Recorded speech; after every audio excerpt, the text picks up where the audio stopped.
If the past few years have taught us one thing, it is that God is at work in the nations and is in control of events, not man, as the prophet Daniel told us so many years ago in Daniel chapter 4, verse 17.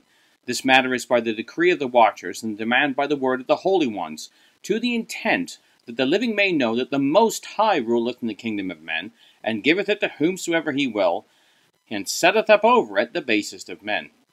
Evidence of this was seen in the election of President Donald Trump. Like him or hate him, he has been bringing about the Father's will when it comes to the nation of Israel. Under Trump, Jerusalem has been recognized as Israel's legitimate capital by the most powerful nation in the world. Others are following suit. The Golan Heights have also been recognized as Israel's sovereign territory.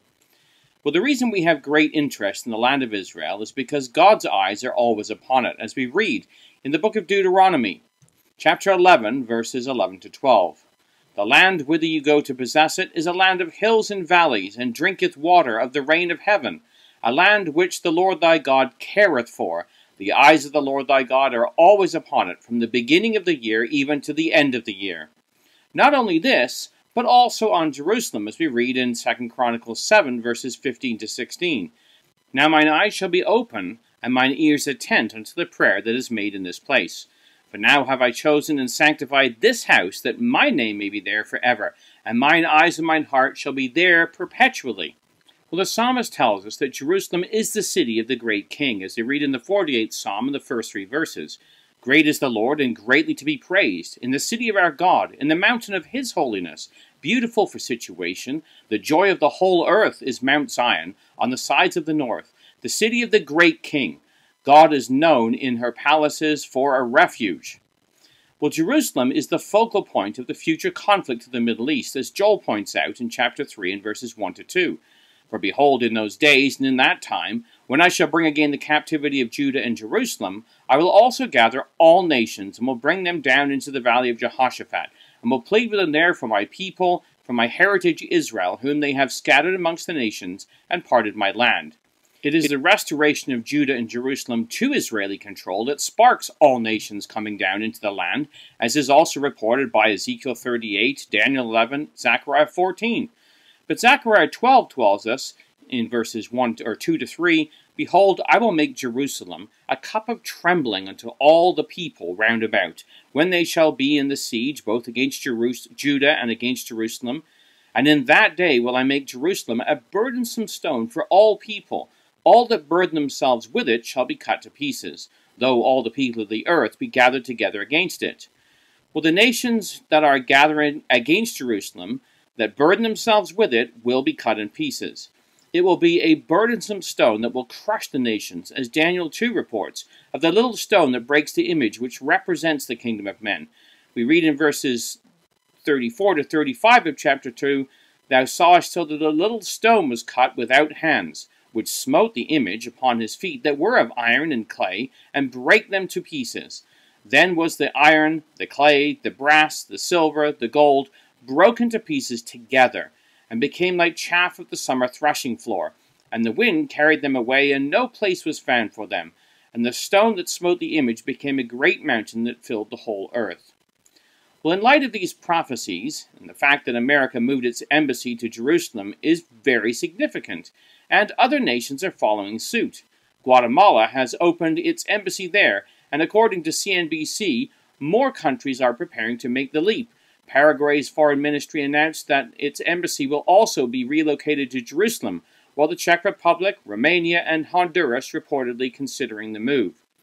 In the same news report, John Crystal, a fellow at the World Policy Institute, stated, I would be very surprised, Crystal said, I would be astounded, frankly, if the major Western European powers, with the exception of the United Kingdom, would move their embassies anytime soon.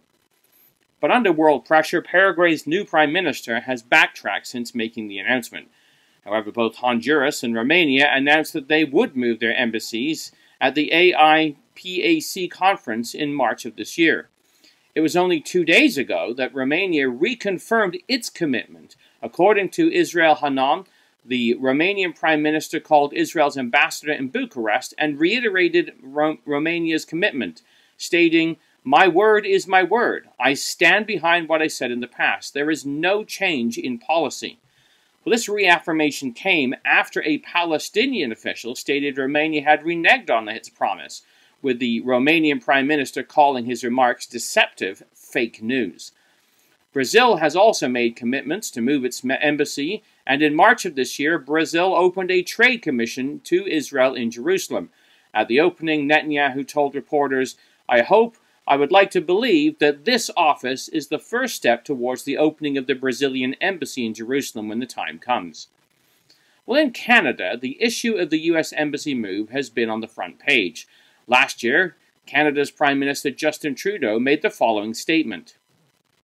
Canada has a long-standing policy on the Mideast that we need to work towards a two-state solution through direct negotiations. That's why we will continue to engage constructively and substantively in the region and with partners and friends around the world. But as we've said, we will not be moving Canada's embassy from Tel Aviv. However, this year is an election year in Canada, and the Conservative Party has taken a different stand from the ruling Liberals. The leader of the Conservatives, Scheer, stated the following during his foreign policy speech in Montreal this past week. Putin has been forthright when it comes to propping up Bashar al-Assad in Syria. And along with Putin, the Iranian regime must be held accountable for its state-sanctioned sponsorship of terror and the constant threat it poses to its own people, its neighbors, and to Israel, Canada's foremost friend in the Middle East. To stand up for pluralism and democracy, Canada must renew our support for Israel and its inherent right to defend itself. Terrorist groups like Hamas and Hezbollah have absolutely no interest in peace. And since their inception, the leaders of Hamas have been trying to destroy Israel. When Israel gives them the concrete they need to build hospitals and schools, Hamas instead builds tunnels to kill civilians. When the world gives Hamas money to feed the Palestinian people, Hamas buys rockets to indiscriminately target Israelis. The reality of the Middle East is this: if Israel's enemies were to lay down their arms tomorrow, there would be peace. If Israel were to lay down its arms, there would be no more Israel. And this is why it is disappointing to me that the current government has abandoned Canada's principled support for Israel in abstaining in key votes in the United Nations. When Israel's borders came under attack from Hamas terrorists, as they have in recent days, Canada must support Israel's right to defend itself and recognize Hamas's direct responsibility in inciting violence and the loss of life. Canada must be ready and reliable when Israel needs to count on their democratic friend and ally. I want to be very clear as well that under my leadership, extending a hand of friendship to the Palestinian people will be a priority. The Palestinian people want the same things that all people want: freedom, democracy, human rights, and the rule of law. And this will come not through incitement to violence, but through peaceful negotiations. I do not believe that giving money to highly flawed organizations like UNRWA advances the cause of peace or partnership. And the Palestinian people are denied democracy, not by Israel, but by their own government. And I will recognize the fact that Jerusalem is the capital of Israel. So there you have it. Should the Conservatives take over this fall, Scheer will recognize Jerusalem as Israel's capital. Well, the Globe and Mail reported that Trump's Middle East envoy welcomed Scheer's plan to move the Canadian embassy to Jerusalem, stating, Jason Greenblatt, an assistant to President Trump and special representative for international negotiations at the White House, said that while Canada has the right to decide where to locate its embassy, the Trump administration supports Mr. Scheer's proposal to follow in the footsteps of the United States and move its embassy to Jerusalem from Tel Aviv.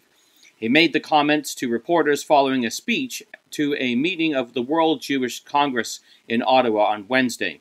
Mr. Greenblatt said Canada, like every country, can re-educate the population on the Israeli-Palestinian conflict by acknowledging its complexity instead of using talking points that have been yet to bring peace to the region. Canada's former Prime Minister also supported the move, as Eric Shever reported.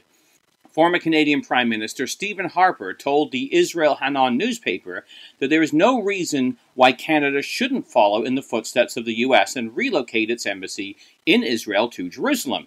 In the interview, he stated his relationship with Israel was not popular among Western countries. It's not the direction, certainly, of the European countries, and was not popular for much of the Canadian media.